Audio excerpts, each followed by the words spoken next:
Welcome back to another great episode of Kendra's Corner. I have a special guest who was in the building today. But before I go ahead and bring this 22-year-old young man on, man, because he looks great. His skin complexion is good. He ain't got bags underneath his eyes like he's a raccoon. His teeth don't look like the sun. I need y'all please make sure y'all like, comment, subscribe.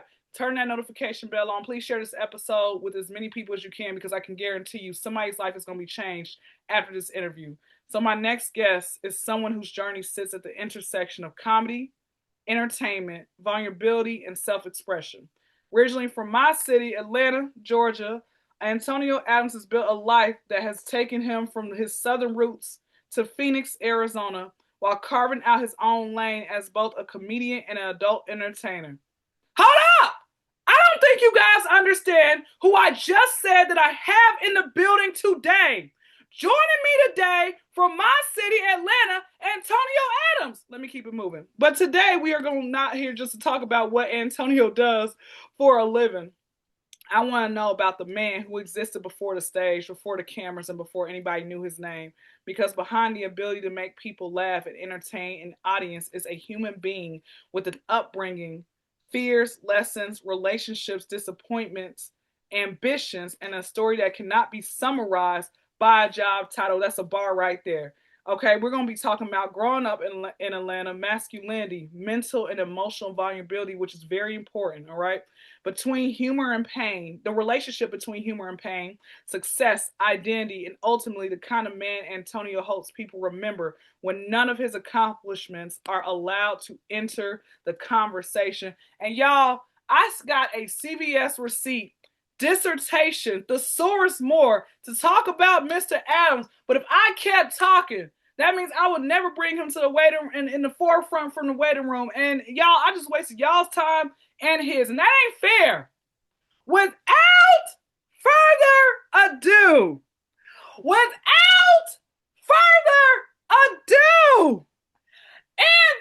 Adams is in the.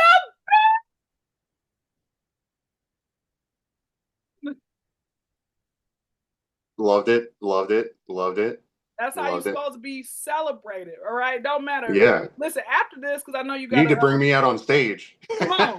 Listen, I can be the person, be the hype man. I can be the person to Yeah. wake you up in the morning. You need an alarm clock to call Kendra. That's it. That's Yeah. it. Yeah. Yeah, that was a great intro. Fantastic. Are Fucking you fantastic. ready? Hell yeah. Hell yeah. Let's get it going. Well, you know what? First thing I like doing is giving credit where credit is due. And so Miss Anita Valentina, who I was not aware shares, her comedy is like through the roof, man. I'm like, bro, you are freaking hilarious, right? But she had, spoke about you, said, hey, I have somebody who's will be great for the podcast, X, Y, and Z. I said, oh, hey, bring them on. I welcome them all. And I want to ask you because I know in this industry, a lot of folks you can't really have in your corner. It's still high school. It's a lot of people who are dealing with mental things and Yeah. hurt people, right? Hmm. So what was it initially or just about Anita as a whole that made you say, you know what, I like you enough to, even though we may have shot these scenes, I still want to keep you in my circle? Well, I mean, she's just intelligent. She's incredibly intelligent. She kissed me first, by the way. Just to Oh let you, shoot, do she tell. kissed me first. Yeah. So that's how I know. Like, she was into the whole thing. The content reflects all of that we shot, and she's just a great person. She's just a chill person, great person. You can talk to her about anything, Mm-hmm. and we've kind of been ever since we've shot, which is I don't know, maybe 3 weeks ago, a month ago, Yeah. something like that. We've been kind of been each other's accountability partners. Like, oh, have you done this? Have you done that? You Mm-hmm. said you were going to do this. Mm-hmm. Just keeping the thing, keeping everything rocking. And it's been fun. It's been fun. I'm going to go see her next weekend for her birthday. Woohoo! Yeah, yeah. So yeah, it was great to meet her for sure. Got you. Love it, love it. Well, that's good that you do actually need to have solid people who actually do care about you in this industry, right? Because a lot of people, It's rare. as I've spoken to so many different people, who are in this industry, as I've been doing these interviews for a plethora. a plethora of interviews over the course of months. A lot of them don't have like the outside folks, like family doesn't understand what they're doing. They feel Mm-hmm. very isolated. So it's good that you have that. And speaking of family, right? So I want to go ahead and start from the beginning because beginning always tells a lot about someone. So Mm-hmm. talk about let's go ahead and go back. So we from the same city. Let's go ahead and shout out. What like Grady Baby, Crawford Long, what where were you born? Like the hospital you was born in. What side of town did you grow up? Take us back to elementary, middle, high school. Go ahead. Start it off. Okay, so I was born in a little town called Monroe in Walton Okay. County, Georgia, Okay. and I don't know how I ended up from Monroe to Covington, Georgia, Covington Conyers area. Yeah, yeah, yeah. So East like side. I grew up there. It's like 30 minutes east of Atlanta. Mm-hmm. Back in the day, it was podunk, podunk, Yeah. like country as hell. People, a lot of racism, a lot of from Atlanta, like a lot of racism, a lot of just you're out on the outside edge type of thing looking in, and um, and I'm mixed. I'm Cherokee, black, a little white, not sure what in everything. So like literally when you walked into like it didn't start in elementary school because everybody they were just kids, so they didn't really know anything. Mm-hmm. But as soon as I got to high school, you walk in, blacks over here, whites over here, Mm-hmm. and it was kind of weird going through that type of experience because like as a young kid, you're taught to especially in kindergarten, accept everybody, share, all these great things that they teach. But as soon as like a little after middle school, during middle school, all that shit's out the window. Mm-hmm. So like, um, yeah, it's just it growing up, especially in elementary school. It was really cool in elementary school because everybody was ignorant. Everybody they haven't formed their own opinion about anything yet. So it was kind of cool. And then middle school, that's when I started getting heavy into sports, and uh, there was a safe spot for me, but it's still just the overall like vibe of everything. It just seemed like everybody was had a reason to hate everybody else, and it got so bad that my 2006 prom was actually partially segregated. Mm. Um, and then it happened in a neighboring county in 2012, and then again in 2014. Mm. So it's just one of those things from the South that's just it just won't it'll stay there. Yeah. Yeah. I want to a couple things I want to go back to. So mentioning having to deal with racism, right? Did your and you also mentioned the different, of the heritage, like how your genetic makeup and stuff like that in that realm, like the cultures, the cultural Hmm. mix within you, right? Have you done any research? Two-part question. Have you done any research to be like, hey, you know what? I need to know more about, okay, the small percentage of the white side of my family. You mentioned Cherokee, like, have you done any deep, like the 23andMe to figure out more of where you have come from about knowing your history? Honestly, no. Short answer, but the reason is that like if I make it a thing, then it'll always be a thing, right? Mm-hmm. So like if I don't make it a thing, then in my mind, uh, it's not looked at, it's not cared about. I know it's there, but the more I look into it, the more I'm just drawing that line into the sand, kind of subconsciously. You know what I Yeah. mean? Yeah. So it's just ignorance is bliss in that aspect. Got you. I want to go back with the racism part. I want to, get a little bit deeper on your parents.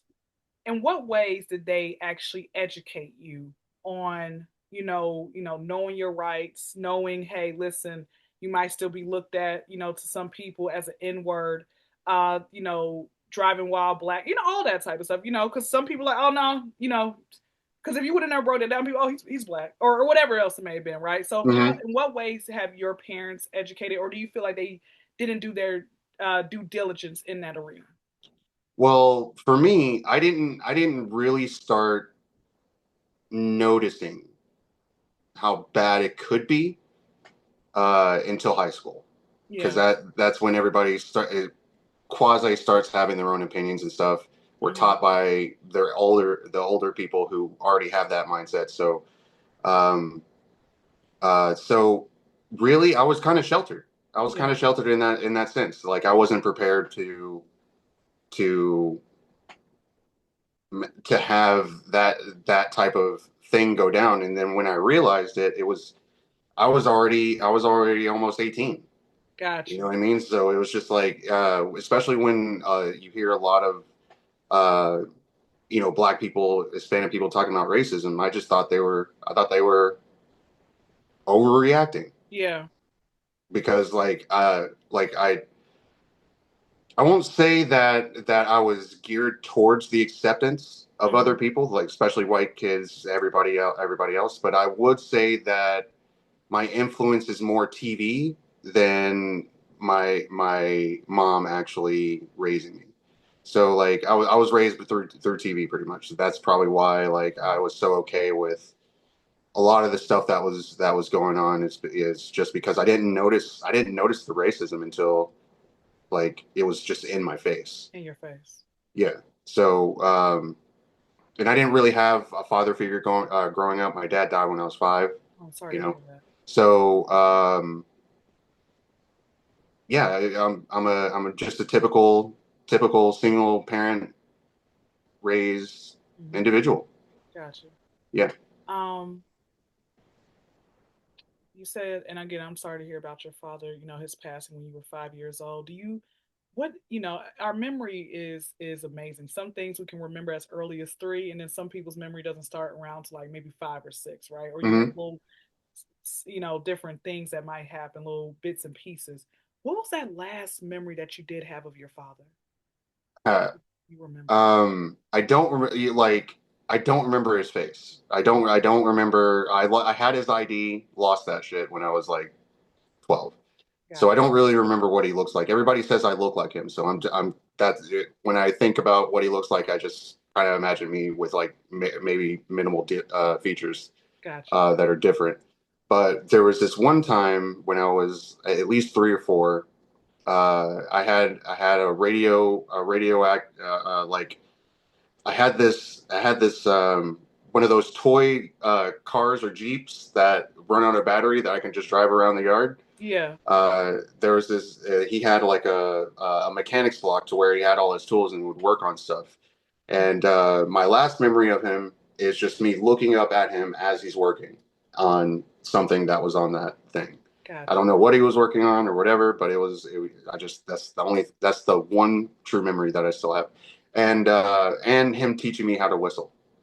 Okay, that's Yeah. good. Listen, I don't even know how to whistle, right? So I'm glad that you at least taught that. I'm glad it never left. Yeah. When you mentioned about mom, single parent, and you're having basically television is what is pretty much raising you in a sense. Have did you ever have that conversation with your mom about that heart to heart conversation? Be like, mom, I wish that you would have done this differently so I could have been more prepared. Or and if you did, what was her response? How did that conversation play out? That conversation never really happened, only because like she was one of those black women that just like you how dare you question me Mm, type of things. So everything that she's ever said about my father has always been negative, even though like mm. when he was alive he took care of everything. He was a truck driver, he was gone, most of the time, but he took care of everything. Yeah, like I don't remember her. Well, I was 5 and below, so I wouldn't remember, but I don't remember her working uh while he was alive. Got you. So like it's just you know and in some respects, um, like it would have been great to have a dad around, Yeah. right? While I was going through some of the confusing times of my life, Hmm. but at the same time, I get to remember him as someone who did his thing. You know what I mean? Yeah. I don't have any like what if he was a piece of shit? You know? Hmm. I didn't get to see it. You didn't get to see it. Yeah. You know, I look like it could have been fantastic, but at the same token, at least it wasn't horrible. Yeah. My memory of him. Got you. Yeah, and that's unfortunate. You do have like, especially within certain households, like I don't like to make it a race thing, but there are, the I don't even want to say the word stereotype, but oftentimes when you do, don't stay in a child's place, don't do, and I'm like, us staying in a child's place, like when something's going on, like how can we can't voice our opinions, we can't say the word no, we can't, and that to me does more damage psychologically, and it's when you're Yeah. older, right? And so I want to ask, and it said, Mom, I take it, Mom, still to this day, she still is in that way, like where you're Oh, I like, don't know. I don't. I left home when I was 17. I had had enough. I had had enough. what, if you don't mind going into it, what was that final strike where you say, you know what, I'm just going to emancipate myself out, and if I'll see my mom, I'll see her when I see her. If I don't, then I've made peace with it. Well, anybody who's lost a parent at a very young age, you get Social Security checks, right? So, Okay. uh, I was becoming 18. I wanted to, instead of giving that to my mom for whatever she uses it for, I wanted to keep it and save up to go to college, Mm-hmm. save up to move out, save up to whatever.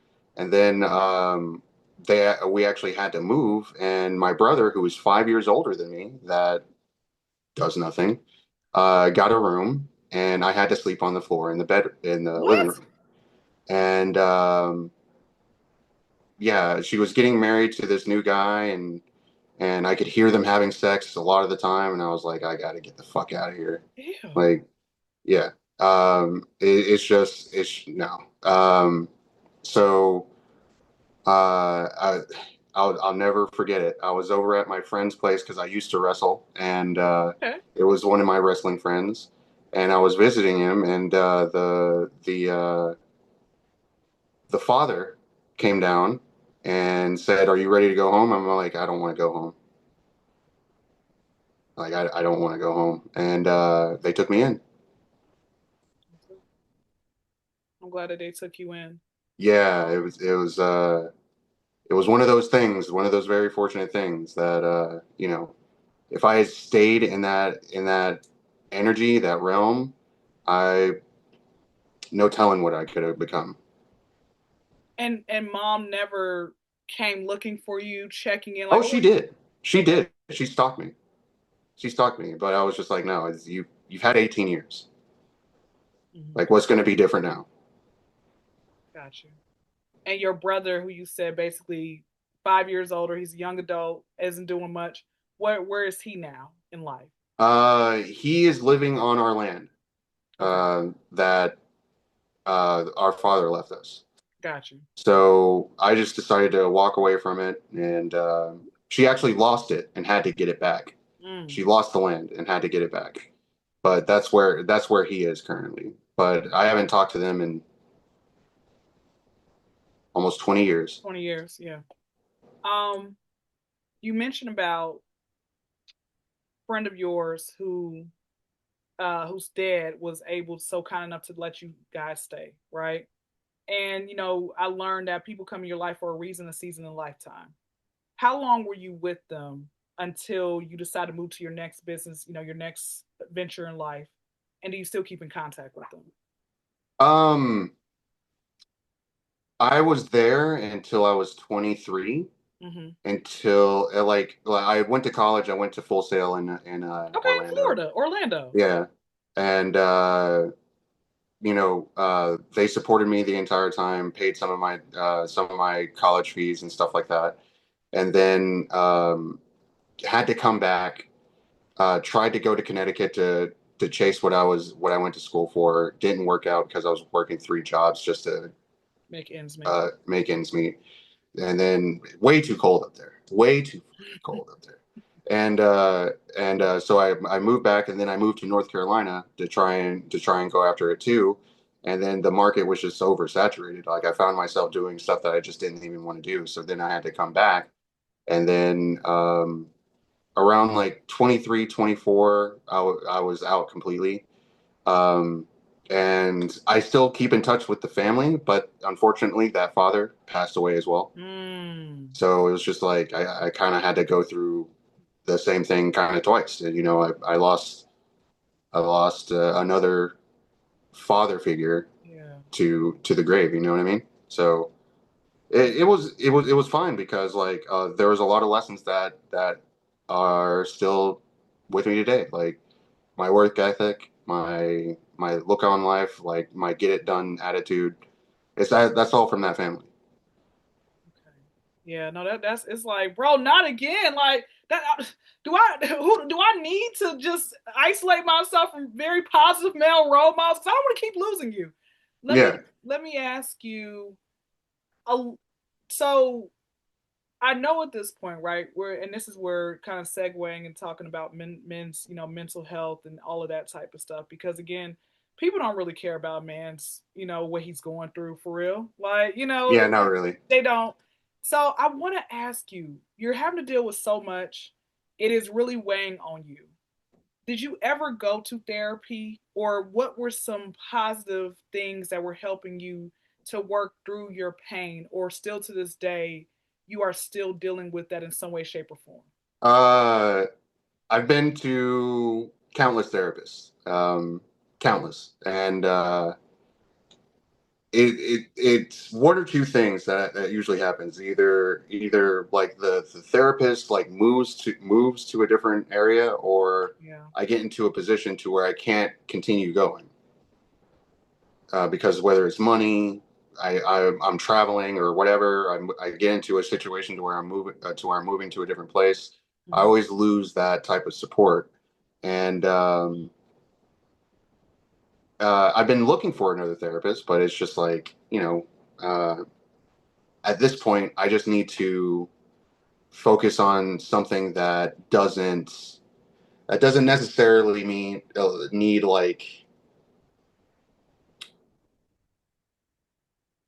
an audience or a peanut gallery of what of how things are going. So I didn't really need other people. I didn't need a friend group uh, that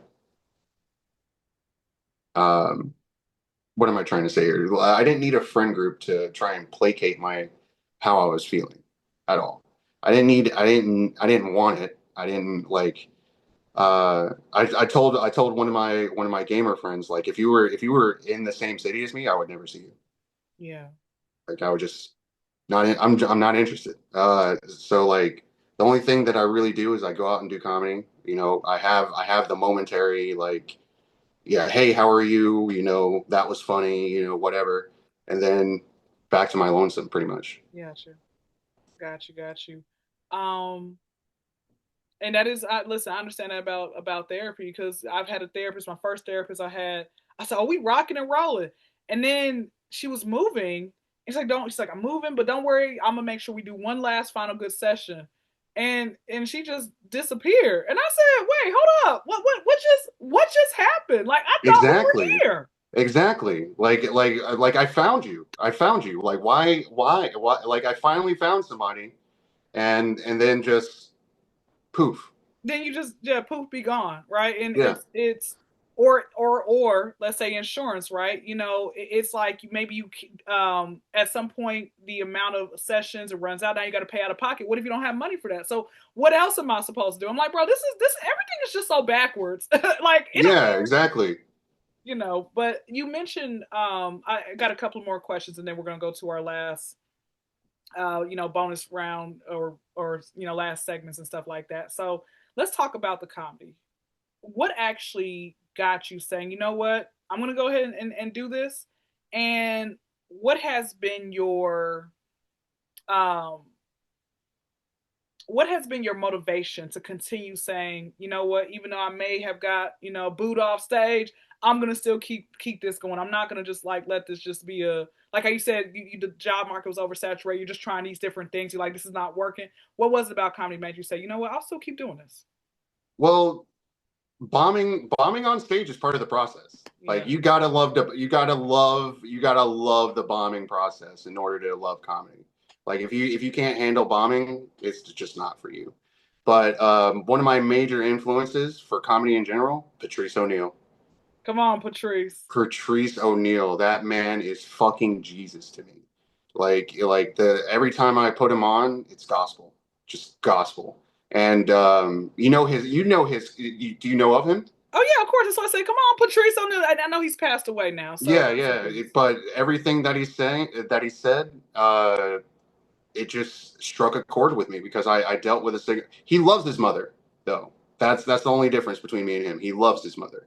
Mm-hmm. Uh, but everything that he's been saying that he says during his stand up, uh, it just struck a chord. Like I just wanted if he could talk so much shit and be considered a legend and not even be really famous, right? He wasn't Yeah, like ultra famous, but he's revered as one of the best comedians to ever do it. gotcha. So like that really stuck out to me. That really like what I can say all these things and just have fun with it. Yeah, that's what I'm gonna do. And especially in Miami when I was cutting my teeth, like there were a lot of uptight, like really uptight audiences that just wasn't catching on to my shit. And Yeah, that's okay. That's okay. You got to walk through the fire to come out on the other side clean. that's it. No, that is it. That is it. Well, bonus question for you: if I had to interview five people who genuinely love you and prohibited them from mentioning like adult entertainment, comedy, money, or anything else that you have accomplished, what would you hope that they tell me about Antonio Adams as the man? Um, that I'm impatient. I'm a doer. Not I'm not just sayer. I do what I say. Mm-hmm. Like every single time. I'm not gonna sugarcoat anything with you. It's gonna be direct. It's gonna be upfront. There's gonna be no red tape with communication with you. Yeah. And a lot of people don't like that, but whatever. Um, I love to have fun. I love making people laugh. I love making them feel good. It's just, I used to be a really extroverted type of guy until Mm-hmm. people happened. Oh no, of course. Listen. One of the things I think one of the random polls I said, "What's something you used to like back in the day, but you don't care for it now?" People is my answer. I like dealing with animals more than I like dealing with human beings. Right? It's just it's very much draining because it sometimes it's just like the principle behind the matter when it comes with people, and I'm like, what the heck is Yeah, wrong with you all? yeah, and it's cool. It's very weird. Like dealing with someone on an individual basis, completely different from that. Seeing that same person within a group, it's baffling how crazy and weird that is. But like I'd much rather deal with people on an individual level. I never want to see people really on a group level because that's when the high school shit starts happening. Yeah. Yeah. It's like, wow, you've changed. What are we doing? And then you call them out like, I didn't change. What are you talking about? Your mind's playing tricks on you, like the ghetto boys. All right, well, as we're wrapping up, I always allow my guests the opportunity to share any final thoughts they would like to leave with the audience. Shout out your Cash App, PayPal, Zelle, your next door neighbor's lemonade stand, the Girl Scout cookies that you can't wait to get once they come back in season. Go. Yeah, so I try to pride myself as a party. My That's my whole brand. It's just a party. You're welcome to join the party. My all my links is allmylinks.com. Antonio Adams XXX. If you're an OnlyFans person, fun with Antonio or Antonio Adams laughs. If you Google any of those on the Google, uh, I will pop up in some way, shape, or form. My YouTube, my Twitter or X, whatever the fuck, my Instagram, all my sex sites. You're welcome at the party. Come and join. You'll have a great time. I Join it. promise you. Come and join it. It'll be the best thing of your life. Okay, you gonna live your best life out there. Let's go with the first, and I'll make sure to place what he said in his description box. So you guys have no excuse as to why you all cannot support him. Time for the cool down round Woo! that you hand selected with these questions. The first one is, who was your celebrity crush or crushes growing up, and did you ever get a chance to meet them? I actually work with them now. Kiki Dier. Okay. She's a legend. A Yeah, I know legend. Kiki Dier. Yeah. Kiki Dier, yeah, and I work with I guess she was impressed with some of the stuff that that we've been doing together, and a lot of the stuff that we made together, she's it sells well for her. So pretty much, I'll be seeing her monthly, almost now, monthly if not bi-monthly to record. And I used to jerk it off. I used to jerk it off to her when I was 14, all the way through college. So, so like it's a dream come true, and she's even better in person than on her videos. Glad. Listen, she aims to please. Well, there it is. There it is. All right. Next, what are your top 5 favorite movies? No particular order. Okay, so I'm a Okay. movie buff. Like I worked for Blockbuster before they closed Yeah. as a manager, so we got 10 free rentals just to watch whatever the fuck we wanted each Okay, week. that's really that was the perks of being a manager. Yeah, yeah. Here, this is in order too. So number one movie, City of God. Okay. It's the perfect movie. It has everything you would want in a movie in it, and it's done very well. Number two would have to be Below. Then Casino, and then The Assassination of Jesse James by the coward Robert Ford. And then this is actually a series of movies, but the Swedish Girl with a Dragon Tattoo series, Hmm. not the American one that is crazy rushed and just not as good. Yeah. The one with Numi Rapace. Okay. Yeah.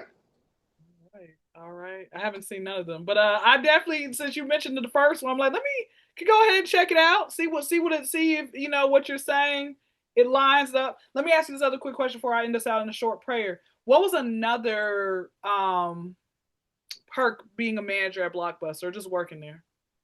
Oh, I got to tell people to leave whenever I wanted. Oh, you don't like it? Get the fuck out. Get the fuck. I don't give a shit. Get the fuck out. Call whoever you want to call. Get out. Did you ever have they say the customer's always right, but that's not actually true. Was there a time where you almost mollywop or actually did your team backed you up like they y'all kind of like jumped the person? Yeah, no. That's not Blockbuster. That's not. I mean, I don't know because That's I'm saying not. people will try to steal. I'm just saying, just in general. No. There's some people. There's some people that are just like crazy about a fucking $3 rental, like a fucking $3 rental. You keep it for fucking 2 weeks, and they're just crazy about it. Like, oh my god, I didn't get this, I didn't get that. Start yelling at you, yelling at your face. And I'm Mm-hmm. just like, bro, we can cancel your account. Get the fuck out. Cancel. As they're talking, you just all right. Cancel. Click that button right there. Yeah, yeah, get I'm out. like, come on, dial up. Let's hurry up. All right, let me go ahead and end this out on a very short. That's the Tina. You said blah. I said, let's go take it way back, right? Yeah, Let me go ahead. I'm in this out in a very short prayer. Like I said, this will not be a Thanksgiving prayer because we've all been in the room where people prayed a little bit too long for our liking. All right. so yeah. so, Heavenly Father, I want to say thank you for today. I thank you, God, for everything that you've done for us so far. I thank you for my guest, Mr. Antonio, who is such of a delight.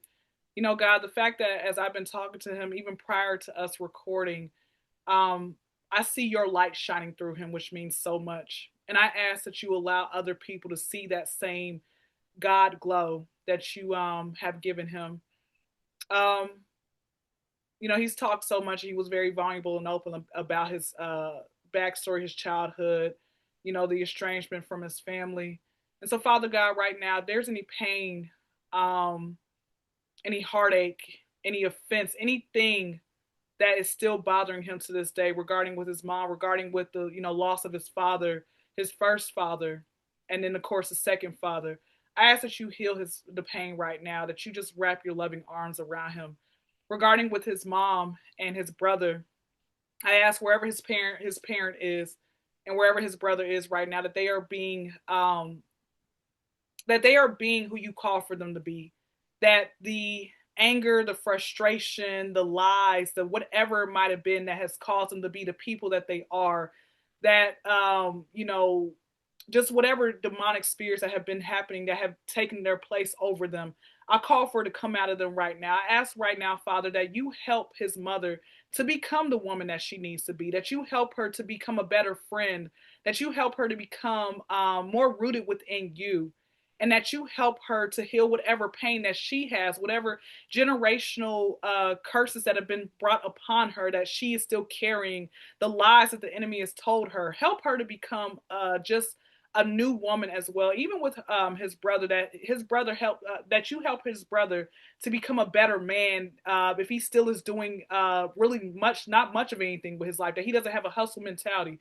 Help him to finally get to a place where he's tired, sick and tired of being the same person, a person who's not of virtue, a person not of excellence, that he's allowing the enemy to continue to keep getting his mind where he doesn't have to work hard, where he has to just be basically a vagabond or whatever else it may be.